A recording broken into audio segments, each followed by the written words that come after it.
Bonjour et merci de nous rejoindre pour un nouveau débat spécial élections municipales et priorités ce soir à la ville de Tours. Au soir du premier tour, c'était le 15 mars, 3 candidats se retrouvaient en ballottage. L'écologiste Emmanuel Denis à la tête d'une coalition de gauche puisqu'il fédère également le PS, les Insoumis et les communistes. Emmanuel Denis crédité d'un peu plus de 35%. Il devançait de 10 points le maire sortant, candidat radical, social, libéral, Christophe Boucher. Et Benoît Pierre, qui bénéficiait du soutien de La République En Marche, assez largement devancé avec 12,5%. Entre les deux tours, des négociations bien sûr, avortées pour certaines, comme à gauche, entre Emmanuel Denis et Claude Bourdin, réussies pour d'autres, entre Christophe Boucher et Benoît Pierre. Nous allons y revenir dans le courant de cette émission. C'est donc un face-à-face aujourd'hui. Bonjour Christophe Boucher. Bonjour. Et bonjour Emmanuel Denis. Bonjour. J'aimerais tout d'abord, messieurs, avoir votre sentiment sur le choix de ce 28 juin comme date pour le second tour de l'élection municipale. Est-ce qu'il y avait urgence à précipiter les choses? Est-ce que politiquement c'est justifié? Est-ce que c'est un bon choix selon vous, Christophe Boucher? Bon, moi, je me suis exprimé sur ce choix-là, mais on ne va pas y revenir. Là, maintenant, c'est fini. Je pense qu'il fallait faire des élections municipales dans un climat complètement retrouvé et apaisé. Bon, maintenant, la date a été donnée, 28 juin. Voilà, il faut y aller. Emmanuel Denis? Oui, je pense que c'était finalement la situation sanitaire qui dictait. Donc on a attendu, là, les conditions sont vraisemblablement réunies pour qu'on aille au bout. Et je pense que c'était important parce que malheureusement, la crise sanitaire, on va en parler, elle va avoir des conséquences énormes en termes sanitaires, mais aussi économiques et sociales. Oui. Et donc, c'est important que les équipes qui seront en charge de gérer ces problématiques-là dans les municipalités soient renouvelées, enfin que ce soit les équipes qui vont œuvrer dans les 6 années à venir. Une question, peut-être même un casse-tête, c'est important. Comment faire campagne? Les conditions sanitaires sont telles qu'il vous est quasiment impossible de faire cette campagne. Alors moi, ce que j'aimerais comprendre, c'est comment vous y prenez pour dialoguer avec vos électeurs, sans réunion publique. Comment exposez-vous vos programmes? Il y a de multiples manières. D'abord, il y a les réseaux sociaux, on y reviendra parce que ça ne fait pas l'ensemble. Surtout qu'on est dans une société, on l'a vu pendant le confinement, qui est dans une vraie fracture numérique. Donc on voit bien que c'est pas là. Puis il y a les moyens d'aborder les gens, les voir dans différentes situations. Il y a quand même beaucoup de monde dans la ville. La ville aujourd'hui de Tours, elle vit, elle est vivante. Je trouve moi les Tourangeaux très disciplinés, mais elle est vivante. Donc il y a vraiment moyen de voir les Tourangeais et les Tourangeaux. Ce qu'on ne fait pas, ni les uns ni les autres, du porte-à-porte, c'est les grands meetings, les grandes réunions, puisque c'est à ce point de vue, au moment de ce déconfinement, c'est ce qui nous est interdit de le faire. Donc voilà, pour le reste, ça va, on arrive à voir, même si on se rend compte que la société n'a pas redémarré. On le voit bien quand on est sur les marchés, quand on est à la gare, quand on est... Mais ça tourne en ralenti, oui. C'est pas au ralenti, mais disons que ça n'a pas repris sa pleine mesure. Emmanuel Denis, campagne très atypique, comment vous y êtes pris?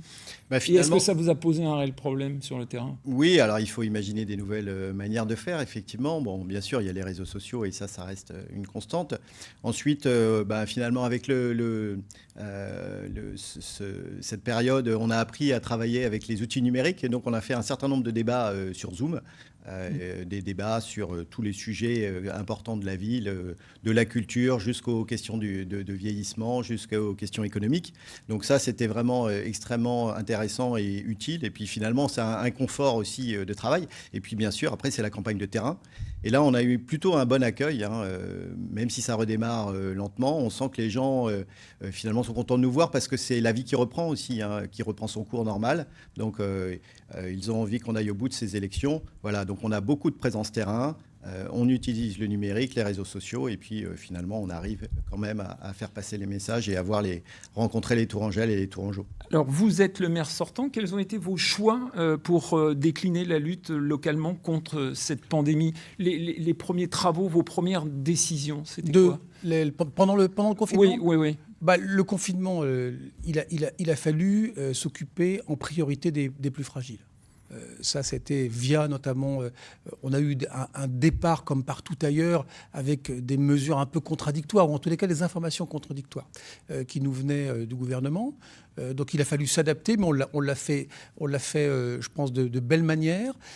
On a réussi à envoyer des masques en temps et en heure, notamment, moi j'avais choisi d'envoyer aux plus fragiles et aux plus âgés, qui ne sont pas forcément la même catégorie, mais de façon à ce que ceux qui craignent le plus, ceux qui avaient une inquiétude, une fébrilité, puissent être servis. On a travaillé sur les EHPAD et on a de très bons résultats, puisque les EHPAD municipaux, via le CCAS, on a 4 établissements. On a un EHPAD, mais en fait 4 établissements, près de 350 résidents. On a eu 2 décès, ce qui est évidemment trop, mais ce qui est plutôt bien, puisque 3 sur 4 n'ont pas été touchés. Et on a eu surtout beaucoup de singularités à Tours avec les marchés qui ont repris très vite et qui ont permis à la fois d'avoir une bonne alimentation et de pouvoir permettre aux producteurs d'être sur place. Et ça, c'était important, notamment on était en pleine saison des asperges, je vous rappelle, puis après des fraises. Ça a permis aussi d'écouler et de rendre service aux producteurs, mais ça a permis aussi de redonner un lien social dans beaucoup des quartiers. Il faut le dire parce que Tours a été une des seules villes qui a fait ce pari de rouvrir les marchés. Moi, on a beaucoup discuté avec la préfète, elle a été présente à nos côtés, mais on a pu avoir une vie régulière à Tours, contrairement à beaucoup de villes. On vous a entendu ces jours derniers assez critique sur la façon dont a été gérée cette crise en local et par l'équipe municipale en poste. C'est toujours votre point de vue? Vous auriez agi autrement et comment? Globalement, je pense que la crise a été gérée comme n'importe quelle équipe l'aurait gérée, avec des difficultés qui ont été énoncées. Et ça, bien sûr, les annonces gouvernementales n'étaient pas très claires. La pénurie des masques, on l'a subie. Donc il y a eu ce travail-là qui a été fait. Je pense que n'importe quelle équipe aurait eu à cœur de faire ça, d'agir voilà, pour la population tourangelle. Après, il y a eu des petits ratés. Encore hier, on me le disait dans les pharmacies. Au début, on s'est un peu précipité sur la manière de fabriquer les masques, alors que moi, j'avais donné le contact d'ailleurs des couturières masquées qui ont utilisé une procédure, un protocole pour réaliser ces masques vraiment dans les normes.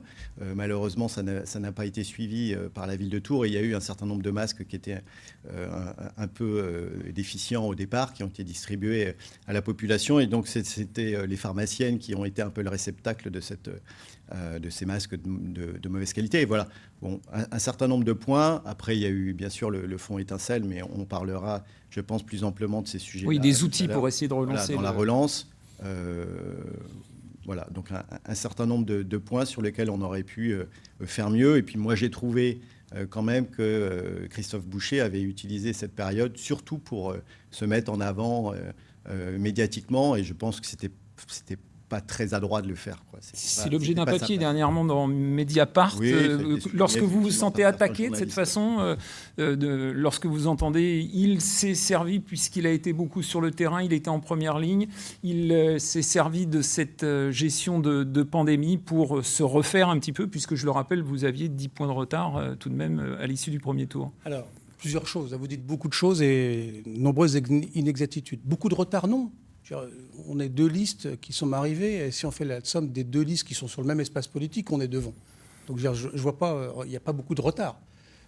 Sur votre liste, je parle. Oui, sur la liste précisément. Oui. Si, on sait bien que dans notre camp, de droite au centre-gauche, vous savez, c'est ce camp à Tours, qui est quand même une ville d'équilibre, qui était aussi le camp jadis de Jean Royer, puis de Jean Germain, qui est un camp relativement central. On était 2 listes principales. Et ces 2 listes principales, vous l'avez rappelé tout à l'heure dans votre traduction, ont fait 38%. Donc je ne note pas, moi, de retard. Donc ça, c'est la première chose. Ça, grâce à votre fusion entre les 2 tours. Oui, grâce à... oui. On a eu une union entre les 2 tours qui s'est bien passée, et qui s'est bien parce que les femmes et les hommes se connaissaient, s'appréciaient, et que les programmes étaient voisins. Donc on aurait pu faire autrement, on aurait pu faire qu'une liste, on en a fait 2 au départ, finalement on s'est retrouvés, et c'est une très bonne chose, et ça se passe bien. Après, sur la manière d'agir pendant le confinement, ce que dit Emmanuel Denis, se mettre en avant. Emmanuel Denis, je l'ai invité toutes les semaines à partager ce qui se passait. Il n'est même pas venu à toutes les réunions. On était présents à chaque fois, c'était moi ou mon collègue Pierre Texier. On a fait des propositions. Je viens de vous dire que vous aviez été mis en contact avec les couturières masquées, mais vous n'avez pas donné suite. C'est dommage. Monsieur Denis, c'est des petits éléments. Vous qui êtes un grand partisan... Il y a la question aussi des bons alimentaires. Voilà. Bon, il y a des petits... mais Allez-y, Christophe Boucher. Non mais, monsieur Denis, vous nous donnez les leçons en permanence sur la concertation, la co-construction, la démocratie permanente. Quand vous avez quelqu'un en face de vous qui fait plus de 5 phrases, vous ne pouvez pas ne pas l'interrompre. Comment vous faites ? En fait, je comprends pas comment vous agissez. Monsieur. Je comprends pas comment vous agissez. Laissez terminer. Laissez terminer. Je vous sens toujours fébrile. Soyez solide sur vos convictions. On va y venir. On va y venir. Donc sur le confinement, on a été, puisqu'on tourne autour du pot, on était la première ville, à avoir un plan qu'on a appelé Étincelle. qu'a nommé Emmanuel Denis, qui est un plan qui a une vertu extraordinaire, c'est qu'on a créé un fonds de près de 2 millions d'euros qui a permis de distribuer des bons à ceux qui ont le plus souffert pendant le confinement, souvent les plus démunis, ceux qui étaient en première ligne, et que ces bons doivent être dépensés dans la ville de Tours pendant une période très restreinte, de façon à pouvoir relancer et donner un coup de fouet à l'économie. Mais ce fonds, on ne l'a pas fait seul. On l'a fait avec la Chambre de commerce et d'industrie, avec la Chambre des métiers, avec les associations de commerçants, avec les associations de la solidarité. On a pris soin que tout cet argent qui était distribué ne soit pas par la mairie, ou en tous les cas pas par l'équipe en place, pour éviter toute polémique. J'ai invité Emmanuel Denis à faire partie de cette commission-là. Il a refusé. Bon, très bien, mais qu'il ne se plaigne pas après que ça soit passé ainsi. Vous dites que c'est de la com, que c'est de l'esbrouf Non, je pense que c'est surtout inefficace. Ça sera certainement en grande partie inefficace. Déjà, sur les 1,5 million, il y en a 300 000 euros de TVA qui vont retourner à l'État. Donc c'est dommage de perdre ces 300 000 euros qui auraient pu être utilisés directement pour aider les entreprises en difficulté. Moi, ce que je reproche, et je l'ai déjà expliqué, donc là, on fait un saupoudrage à l'aveugle. On n'est pas sûr que ce soit les commerces qui en ont le plus besoin, finalement, qui vont bénéficier de ce plan et de ces bons. Alors qu'on avait la possibilité, en travaillant, alors là aussi, c'est une problématique, puisque la ville de Tours, effectivement, a fait son action toute seule dans son coin, sans avoir au préalable travaillé avec le département et la région qui permettait justement de faire de l'aide directe aux entreprises. C'est la première fois que la région le permettait, c'est-à-dire donner, plutôt que d'offrir des prêts à taux zéro, ce qui est une chose importante, mais il y a un certain nombre de petites TPE, PME qui ne seront pas touchées par ce plan Étincelle, qui auraient eu besoin de quelques milliers d'euros. Et justement, la région permettait de générer des aides directes aux entreprises entre 0 et 5 000 euros. Christophe Boucher. Mais c'est fait. Il faut travailler vos dossiers, monsieur Denis. C'est fait. Il y a un fonds de la région qui s'appelle Renaissance, auquel on participe via la métropole. Ce sont des prêts, monsieur Boucher, c'est pas des aides directes. C'est l'ensemble que la métropole a refusé. C'est l'ensemble d'un dispositif. Il faut qu'il y ait des prêts. Parce que le plan Étincelle avait été fait. Il y a des aides en fonds propres.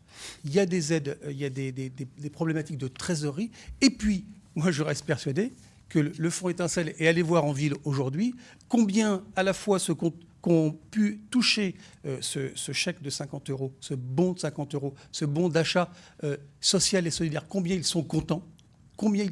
Et je vois toutes les associations, puisque on avait pris soin quand même que ce soit les associations ou les institutions qui distribuent, pas la mairie. C'est elles qui faisaient le choix à la fois de ceux qu'elles imaginaient qui avaient le plus subi la crise d'un côté ou qui étaient en première ligne de l'autre côté. Je vais prendre un exemple. On l'a donné aux différentes associations, la table de Jeanne-Marie, les Restos du Cœur, la Banque alimentaire et toutes les autres. On l'a donné au CHU ou au Centre communal d'action sociale de façon à ce que cette distribution soit faite. Bon, voilà. Qu'est-ce que vous voulez que fasse le capitaine pendant que le bateau coule ? Qu'il ne jette pas les chaloupes à la mer ? Qui ne jette pas les bouées, qui laisse le bateau s'enfoncer tout seul, donc parce qu'on est entre deux tours. Et est-ce que vous le saviez, vous, si on était vraiment entre deux tours ?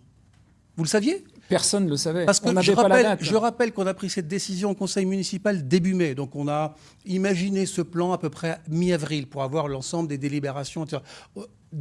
Début mai, il n'y avait pas une personne sur ce plateau ici pour parier que les élections municipales auraient lieu le 28 juin. Tout le monde imaginait, je vous remercie, tout le monde imaginait que ce serait au minimum, au plus tôt, fin septembre, Oui. et plus vraisemblablement en Octobre, mars 2021. et on a parlé Donc, de qu'est-ce qu'on 2021, fait oui. Qu'est-ce qu'il fait, M. Denis? M. Denis, il a des théories. Et avec ces théories, le bateau, il coule. Parce qu'au moment où le bateau, il prend l'eau, eh ben, il faut que le capitaine soit là. Et le capitaine, il était là.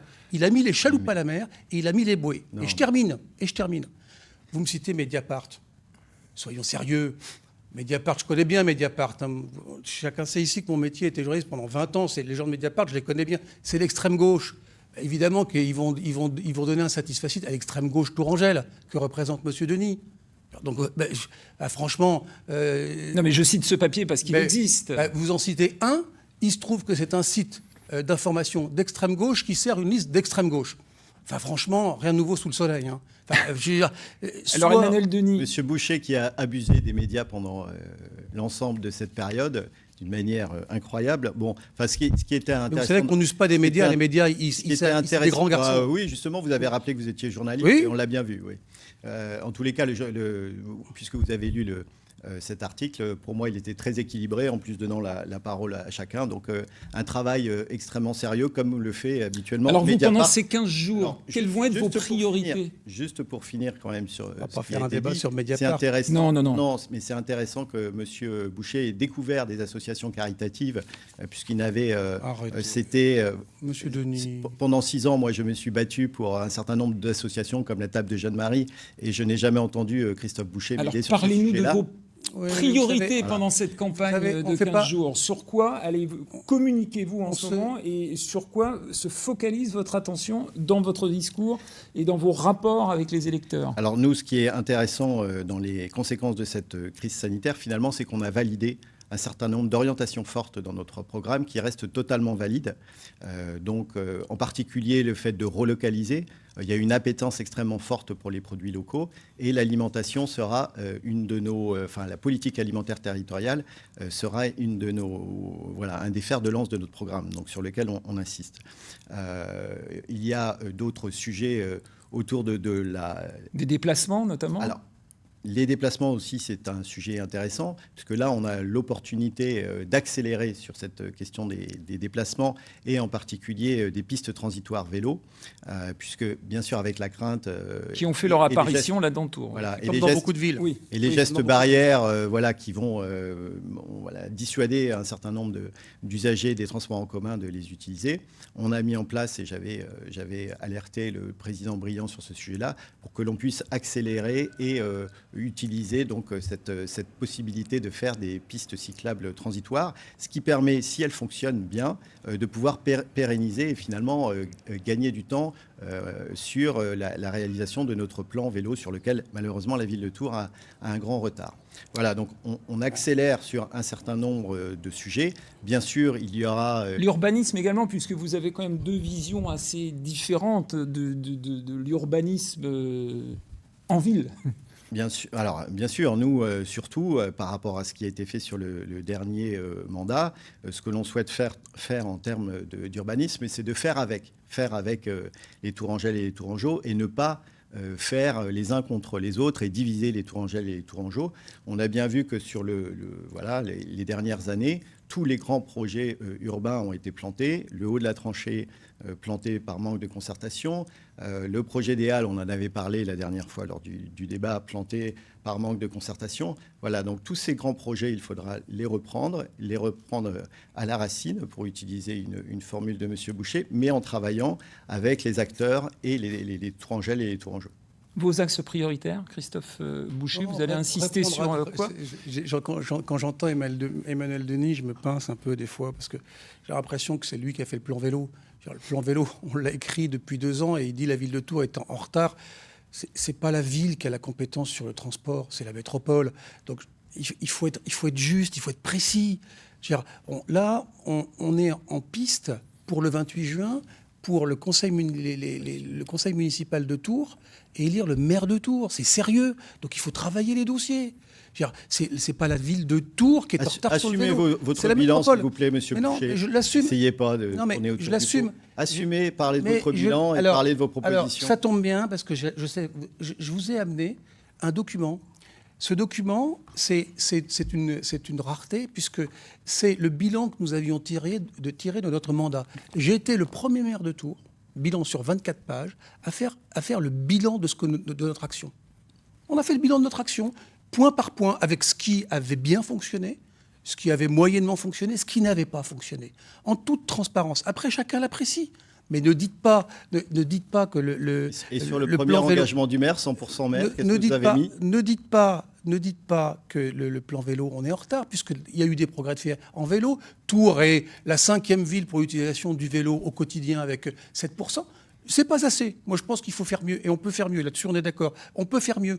Mais ne dites pas qu'on a pris du retard. Alors, en matière de déplacement, autre dossier important, par exemple, le tram, on fait quoi? J'allais y venir. Le tram, je pense qu'il va falloir réétudier le sujet de façon significative avec les maires de la métropole. Puisque là aussi, c'est une compétence métropolitaine. Mais la ville de Tours a évidemment un mot particulier à dire, puisque la ville de Tours pèse près de la moitié de l'ensemble de la métropole. On a un tracé. On est tous d'accord sur une ligne numéro 2 qui a été votée. Moi, je pense que le confinement, la crise va laisser des traces très profondes, et notamment sur le plan financier, puisque l'une des principales ressources pour le transport, c'est quand même les tickets. Les tickets, bien sûr. Et que là, il va y avoir un manque à gagner énorme et qu'on ne pourra pas tout financer derrière. Il faut être sérieux. Et donc, je crois que la deuxième ligne de tramway, à date, devrait, sur le prochain mandat, aller de la gare, puisque ça, c'est le nœud de l'organisation des transports collectifs pour Tours et sa métropole, et au moins aller jusqu'à Trousseau, puisqu'il y aura un nouvel hôpital Trousseau en 2026. Donc je suis toujours pour cette deuxième ligne de tramway. Et je crois qu'il faut maintenant réfléchir peut-être à aller un peu plus doucement et essayer peut-être de ne pas avoir la totalité de cette ligne parce qu'elle ne semble pas nécessaire à aujourd'hui. En tous les cas, elle n'est pas finançable ainsi. Le dossier tramway, vous êtes d'accord? Ça n'est pas finançable ainsi? Mais écoutez, on verra. Puisque, Et peut-être revoir sa conception? Alors, sur la ligne de tram, je pense qu'elle est totalement pertinente. Ce qui est important sur ces sujets-là, les transports en commun, c'est d'avoir une vision globale. Donc nous, on a une vision à 2040 pour un réseau de tram extrêmement structuré avec plusieurs lignes. Et puis, pour aller plus loin encore, d'ailleurs, c'est une proposition gouvernementale de créer des réseaux express métropolitains. Et donc l'idée, ça serait d'utiliser notre étoile ferroviaire qui est sous-utilisée. Pourquoi et pourquoi pas faire des extensions avec du tram-train. Donc ça, c'est la vision globale. Après, la manière dont on programme les différents travaux au cours des différents mandats, effectivement, il faut être pragmatique. Alors moi, j'espère, contrairement à ce qui vient d'être dit, c'est sûr que cette année, on va avoir une perte de recettes énorme. Il faudra faire face à ça. Oui, c'est un coup d'arrêt dans les finances, ça, voilà. c'est clair. Mais par contre, à contrario, on peut espérer avoir des plans de relance massifs au niveau européen avec le Green Deal qui peuvent nous permettre finalement de trouver les financements qui sont nécessaires. Et puis, de la même manière, on a un plan État-région à travailler sur lequel, bien sûr, le tram sera inscrit. Donc voilà, il faut être pragmatique, avoir une vision globale, et puis après, tout ce que l'on peut faire, bien sûr, il faut le faire le plus rapidement possible. C'est une petite question concernant le déplacement, là aussi. L'aéroport de Tours, on fait quoi? On lui vient en aide, on le soutient et on le développe, ou alors on réduit la voilure? Notre vision sur l'aéroport de Tours, c'est que, bien sûr, c'est un élément important, par exemple, sur les navettes sanitaires. On veut continuer à avoir un CHRU extrêmement important. Oui, notamment pour les greffes. Bien sûr. De la même manière, sur l'aviation d'affaires, c'est quelque chose que l'on peut continuer à développer. Il n'y a pas de souci. Notre position, simplement, c'est de dire aujourd'hui, une collectivité ne peut pas subventionner le transport aérien de passagers. Et donc, la question de Ryanair, sur lesquelles je pense qu'il y a un consensus au niveau de la métropole, puisque Philippe Briand l'avait dit il y a 2 ans, on ne peut pas continuer à financer ce type d'entreprise à long terme. Voilà, donc la question, c'est la subvention du transport aérien des passagers. Vous êtes sur la même longueur d'onde? On ne peut pas continuer. Je suis déjà très surpris de la position d'Emmanuel Denis. Ça fait 6 ans que les Verts, à la région Centre-Val de Loire, votent contre les subventions de l'aéroport. Et tout d'un coup, je vois qu'Emmanuel Denis est pour le maintien de l'aéroport. Donc, j'ai du mal à comprendre. Il y a un double discours. Je vais vous expliquer, M. Boucher, c'est très simple. Il y a un double discours permanent. Car, on est à Orléans, on est contre l'aéroport chez les Verts, mais on est pour à Tours. On avait un débat il y a 2 jours, on est pour débaptiser les rues à Tours, puis non, finalement, on ne les débaptise pas.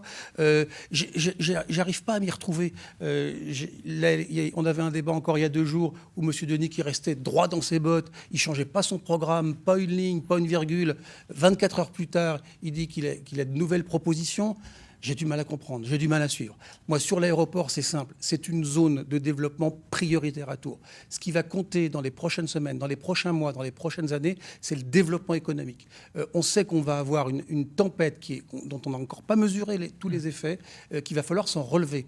Et pour pouvoir s'en relever, il va falloir inscrire nos priorités dans le soutien à l'emploi. Et dans le soutien à l'emploi, dans le soutien à l'économie, il y a ce développement de la zone économique portuaire, ce qui est autour de l'aéroport, mais aussi sur l'aéroport, pour continuer à avoir des flux. C'est un outil de rayonnement également. Notamment, mais principalement, vous savez, on estime qu'on est une région touristique, qu'on est la capitale finalement, Tours, des châteaux de la Loire, avec les points d'entrée que sont les autoroutes, les TGV et l'aéroport, et que les 2 bassins principaux de clientèle, c'est le bassin parisien à 1 heure de TGV et c'est le bassin londonien à 1 heure par avion. Donc il faut en profiter, il faut augmenter le chiffre. Il ne faut pas que Tours devienne un grand aéroport international, ce n'est pas le sujet. Mais en revanche, que ce soit au service des collectivités, au service de l'économie, au service, ça a été dit, du CHU et au service de l'aviation d'affaires. En revanche, les subventions à Ryanair, c'est spécial. Mais ça, quand même, d'abord, on arrive au terme du contrat oui. Ryanair, et quand on aura déjà voté, parce que ce qu'il faut qu'il soit dit, et je n'ai pas entendu un engagement ferme d'Emmanuel Denis sur ce sujet, on sait que les travaux, puisque vous savez que l'école de chasse est partie, que l'aéroport était géré en partie par l'armée, qu'on a des travaux de rénovation de la piste. Donc on sait qu'il nous faut entre 15 et 20 millions d'euros de subventions dans les années qui viennent pour l'aéroport. Donc c'est déjà ça la priorité, c'est que l'aéroport, il ait sa tour de contrôle qui soit aux normes. Ensuite, la façon dont on va se déplacer, dont les compagnies aériennes vont venir à Tours, c'est un nouveau monde qui s'ouvre. Parce qu'on ne sait même pas si l'aviation low cost va résister à la crise. Donc, c'est même plus un sujet. Le sujet, voilà. Donc, vous l'avez dit, on l'a dit souvent, monsieur Denis, là encore, il est dans le double discours, voire même dans le paradoxe, puisqu'il nous l'a encore dit il n'y a pas longtemps. Ces dernières années, il a pris 15 fois l'avion avec Ryanair. Donc, moi, j'ai du mal à comprendre quand on a des convictions chevillées au corps. Pris 15 fois l'avion. Quand on a des Arrêtez d'affabuler en permanence, vous qui l'avez dit. Monsieur. C'est vous qui l'avez dit. Donc, quand on a des convictions, vous devez avoir une carte de fidélité chez Ryanair, non j'imagine. On parle de votre Rolls-Royce dans votre garage, mais de quoi que vous cachez depuis que vous êtes maire et que vous avez sorti votre vélo. De quoi vous parlez, monsieur Denis? Dans mon garage. Allez au bout. Non, attendez, on va s'arrêter là. Dans mon garage? Vous venez voir dans mon garage? C'est une notoriété, monsieur Boucher. Attendez, monsieur Denis, vous venez voir dans mon garage, et puis ça sera bientôt dans ma cuisine, dans ma chambre à coucher. On va parler un peu de politique. Qu'est-ce que c'est? On va parler de politique, s'il vous plaît. Qu'est-ce que c'est? Bon, peu importe la marque de la voiture de monsieur Boucher. Calme. On voit bien la tonalité de la politique et de ce que vous voulez plaquer. Ce que j'aimerais savoir, on va parler de cette fameuse relance économique qui est tout à fait nécessaire. Quel outil, quel vecteur avez-vous repéré pour tenter en tout cas de mettre cela en place pour relancer l'économie locale? Alors, le premier vecteur pour cet été, par rapport au commerce, nous, ce qu'on souhaite créer, c'est les estivales commerçantes, donc qui se passeront tous les samedis après-midi, où on profitera et on essayera de travailler d'ailleurs avec les acteurs culturels, puisque il n'y a pas que le commerce qui est un gros promoteur d'emploi, il y a aussi bien sûr tous les acteurs culturels. Donc on leur a donné rendez-vous pour créer un festival hors les murs, un festival multiculturel hors les murs, qui réenchanterait un petit peu la ville. Et donc ces samedis après-midi, la journée du samedi, on pourrait piétoniser un certain nombre de rues perpendiculaires à la rue nationale, voilà, pour aussi répondre aux gestes barrières, puisqu'il y a une appréhension avec les queues à la sortie des magasins. Et donc tout ça pourrait permettre de redonner un esprit de fête, de joie, et de relancer nos commerces et de redonner des habitudes à l'ensemble des Tourangelles et des Tourangeaux. Parallèlement à ça, comme je disais tout à l'heure, il y a une cellule, à mon avis, à mettre en place, qui est déjà mise en place, mais qu'il faudra faire perdurer dans les 6 mois à venir, une cellule de crise sur la question économique et la question de l'aide aux entreprises, TPE, PME, parce que les commerces, effectivement, c'est environ 10 000 emplois, c'est ce qu'on considère, mais il y a 80 000 emplois sur la ville de Tours, et donc il faut avoir une attention sur l'ensemble de ces entreprises. Et c'est là où, justement, le travail avec l'ensemble des partenaires de la ville, de la métropole. Alors, on a vu lors du dernier conseil métropolitain que M. Boucher avait réussi à se fâcher avec ses collègues de la métropole. Mais il faudra revenir là-dessus, il faudra travailler avec la métropole, avec le département et avec la région, justement, pour distiller ces fameuses aides directes aux entreprises. Et puis, ensuite, il faudra travailler à un plan à moyen terme, à long terme, d'évolution économique des entreprises pour des entreprises qui soient plus vers le développement durable. Donc il y a une vraie mutation à faire avec l'ensemble des entreprises où on pourra également les accompagner en travaillant bien sûr avec les chambres consulaires. Et on a déjà petite question, vous avez, oui, ça fait beaucoup de choses à mettre en place effectivement. Vous avez évoqué à l'instant le conseil métropolitain, c'est un vrai lieu de pouvoir. Tout à fait. Si jamais vous êtes élu, Philippe Briand, il n'est pas sûr qu'il reste en poste. Est-ce que vous seriez également intéressé par la double casquette ? Non, j'avais déjà signalé, expliqué que je ne souhaitais pas cumuler les deux fonctions. Ce qui se passera, alors il faut attendre là, bien sûr, que l'élection se fasse. Juillet, hein, c'est ça ? Alors l'élection du conseil métropolitain, c'est au mois de juillet. Mais d'abord, ce qui est important pour le conseil métropolitain, c'est l'élection du 28 pour la ville de Tours. Et puis, il y a encore un enjeu, par exemple, à Saint-Pierre-des-Corps.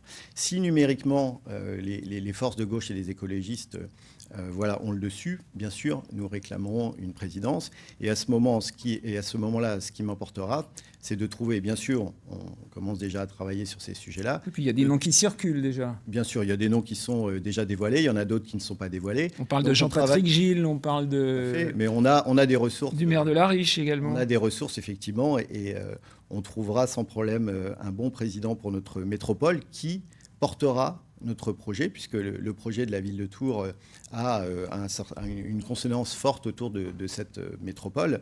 Et donc, ça sera important pour nous de trouver la personne la plus consensuelle pour entraîner la métropole, y compris avec les maires des autres communes de droite, puisqu'on ne va pas créer une guerre politique au niveau métropolitain. Les enjeux sont trop importants et donc on trouvera une candidature consensuelle pour porter cette métropole. C'est bien, on me signale en régie que vous êtes à l'équilibre du temps de parole, c'est absolument parfait. On sait que vous, en cas de victoire, le conseil métropolitain ne vous intéresse pas et ça serait la continuité pour Philippe Briand. Vous ne pouvez pas formuler ça comme ça. C'est pas que ça ne nous intéresse pas, c'est qu'il y a un président... Le poste ne vous intéresse pas. Il y a un président qui est en place, Philippe Briand aujourd'hui, qui a bien fait le travail pendant les 6 ans. Ce qui nous a permis, c'est sous son impulsion quand même qu'on est devenu métropole. Il ne faut pas l'oublier, parce qu'on a commencé le mandat, on ne l'était pas. Donc ça se passe bien, on a des bons rapports, des rapports avec l'ensemble des maires qui fonctionnent bien. On a un bureau métropolitain qui est l'ensemble des 22 maires qui fonctionne très bien, où les échanges sont très nourris. Moi, je suis un peu inquiet quand même quand j'entends Emmanuel Denis qu'il ne sait toujours pas qui sera son candidat, ou sa candidate d'ailleurs, à la présidence de la métropole. C'est un petit peu inquiétant. Je crois que c'est bien de dire, quand on va devenir, quand on a l'objectif de devenir maire de Tours, à travers l'élection qui aura lieu le 28 juin, c'est quand même bien de dire aux électeurs ce qui va se passer après. On ne peut pas dire on va attendre le 28 juin puis on verra derrière. Non, je crois qu'il faut avoir un engagement fort. Vous l'avez dit, c'est un lieu de pouvoir important, avec des compétences aujourd'hui dont on a parlé tout à l'heure, l'aéroport, les mobilités, mais beaucoup d'autres choses, la voirie, la propreté, enfin bref, c'est beaucoup de compétences désormais la métropole. On ne peut pas rester sur on va attendre après le 28 juin. Il faut quand même être sérieux. C'est la démocratie, simplement. Non, mais non, c'est pas... Je sens effectivement que vous êtes inquiet, mais je suis pas sûr que ce soit pour ce sujet. Quand c'est flou, c'est non, votre c'est extrêmement clair. Non, et c'est vous pas clair. réécouterez une fois de plus. À chaque fois, vous faites semblant de ne pas comprendre, mais les choses sont claires et je pense que les spectateurs auront compris. C'est bien d'annoncer. Vous avez annoncé il y a 2 jours que vous aviez un organigramme tout prêt. Je n'ai pas compris, parce que toutes les questions précédentes, vous étiez incapable de dire... C'est pour la ville de Tours. Ne mélangez pas les choses, monsieur. Écoutez aussi ce qu'on vous dit. Le conseil métropolitain... Vous avez tendance à faire des amalgames. Il faut rappeler aux téléspectateurs que le 28 juin, on vote pour les conseillers municipaux et les conseillers métropolitains. Donc d'un côté, les conseillers municipaux, vous annoncez la couleur, vous serez candidat à être maire. Je pense que conseiller métropolitain, il faut aussi annoncer la couleur. Je pense que c'est la transparence démocratique. Vous ne pouvez pas dire d'un côté, du côté des conseils municipaux, bon, écoutez, c'est le choix, ça sera le choix Emmanuel Denis. Très bien. Vous ne pouvez pas dire du côté métropolitain, on verra. Ben, c'est pas sérieux. C'est pas sérieux. Voilà pour le dossier métropole. Quelques petits sujets d'actualité. Je sais que vous aimez tous les deux le football. Qu'est-ce qu'on fait avec le club de foot de Tours qui végète? On lui vient en aide, on essaie de changer la tête. Qu'est-ce que l'on fait? Là, on est dans une situation extrêmement délicate et malheureusement, on perd en plus sur tapis rouge la montée qui était acquise en termes sportifs. Donc nous, la proposition sur laquelle on travaille, et on a échangé sur ce sujet-là avec M. Ettori, c'est de relancer le club comme ça s'est fait à Bastia, avec un actionnariat populaire qui permettrait aux supporters finalement de devenir les responsables de leur club. Ça fonctionne bien à Bastia. Bien sûr, les collectivités pourraient prendre leur part. M. Ettori pourrait aussi en garder une partie. L'important, c'est de sortir par le haut. Aujourd'hui, il y a des dettes. C'est sûr que la ville de Tours ne sera pas en capacité d'éponger ces dettes. Donc il faut trouver vraiment le moyen de trouver une bonne solution pour que ce club puisse redémarrer assez rapidement. Votre avis là-dessus, Christophe Boucher? Vous qui êtes un super spécialiste du foot. D'abord, la ville de Tours, elle a les capacités, mais elle n'a pas à subvenir aux besoins d'une société anonyme, qui est la société du football. Et moi, je ne veux pas importer à Tours le modèle Bastiais. Pas plus que je veux importer pour la ville de Tours le modèle grenoblois. Il y a des modèles qui, franchement, en termes de modèle et football, Bastia, je vais les laisser faire. Pareil pour Grenoble, je sais que M. Denis est très attaché à Grenoble, je ne veux pas importer ni l'insécurité, ni la saleté. M. Piolle, qui est d'ailleurs aujourd'hui. Oui, donc franchement, les modèles, il y a un modèle, il est tourangeau. Parlez de votre bilan, s'il vous plaît, M. Boucher. Il est tourangeau. Je vous dis, il était écrit. Le modèle, il est tourangeau. Expliquez-le. Moi, je ne veux pas de l'insécurité de Grenoble, je ne veux pas du modèle Bastia en foot. Sur le football, d'abord, première chose, il y a un appel. J'espère que le club le gagnera de façon à pouvoir monter. Et puis, s'il ne le gagne pas, il sera le moment de voir. Mais je rappelle aussi que le foot est ainsi constitué désormais dans la société, que c'est une société anonyme, donc voilà, indépendante, dont les parts sont détenues par un homme. Il lui appartiendra de voir ce qu'il veut faire. Nous, ce qu'on fait, on a projeté d'investir, et on a commencé cette année, 8 millions d'euros dans tous les terrains du stade de la Vallée du Cher et les terrains, pour que le club de foot, quel que soit son actionnaire de référence, quelle que soit l'association qu'il pilote, ait des bons terrains. Je pense que la collectivité, elle doit s'en tenir à fournir au club des installations sportives dignes de ce nom et qui ne l'étaient pas. Donc on a prévu 8 millions d'euros, 2 millions d'euros dès cette année qui ont commencé, là les travaux ont commencé, et puis au fil des ans, 8 millions d'euros pour qu'il y ait des installations dignes de ce nom à Tours. C'est parfaitement clair. Il nous reste 2 minutes 30. J'aimerais savoir, pour en terminer, ce que cette pandémie, ce que cette crise sanitaire a changé dans votre vision politique. Je vous l'ai dit, cette pandémie, finalement, nous a permis de valider un certain nombre d'orientations. Donc, elle renforce notre confiance. Des convictions. Elle renforce les convictions que l'on a autour de notre programme. Elle renforce l'ensemble des propositions que l'on a dans notre programme et l'idée qu'on a aujourd'hui l'obligation de travailler à la transformation écologique de notre ville, de la ville de Tours, avec les différentes transitions, la transition énergétique, la transition également alimentaire, la transition des transports, on en a parlé. Aujourd'hui, la ville de Tours, je pense, a perdu du temps sur ces sujets-là, ces sujets extrêmement importants. Et donc, on devra demain travailler activement sur ces sujets-là, sans laisser au bord du chemin les personnes en difficulté. Donc on a un projet, je pense, qui a séduit, et on l'a vu à travers les résultats du premier tour, les Tourangelles et les Tourangeaux. C'est un vrai espoir d'avoir demain une ville plus écologique, plus démocratique, plus émancipatrice, plus solidaire. Et donc, moi, j'appelle les Tourangeales et les Tourangeaux à amplifier la dynamique du 15 mars et à venir voter pour nous, pour la victoire le 28 juin. Christophe Boucher, en 30 secondes, Ouais, votre sérieux. vision... Bon, bref. Votre vision politique, post-Covid, est-ce qu'elle a changé ? Forcément, on a tous été bousculés par la crise. Donc nous, on a remis en place notre programme avec les lignes qui étaient dedans, mais avec des priorités. Je vais vous en donner 2 puisque j'ai peu de temps. La santé, avoir des maisons de santé partout dans la ville, point 1. Et puis point 2, la sécurité. Je vois que les amis de M. Denis prônent le désarmement de la police. C'est faux. Nous, on est à fond pour la police. Arrêtez de mentir, parlez de vos propositions. On ne veut pas savoir ce qui se passe ailleurs, ni à Grenoble, ni à Dijon, ni ailleurs. Nous, c'est la sécurité, la santé qui nous importe, la sécurité, et que chacun dans la ville de Tours soit tranquille, que ce soit une ville agréable, apaisée, sûre, élégante. Réponse donc le 28 juin prochain. Merci messieurs pour ce débat auquel vous avez accepté de participer donc avant ce second tour des élections municipales à Tours. Demain, rendez-vous à 18h, ce sera avec Xavier Nézet que vous retrouverez. Focus sur la ville de Montargis.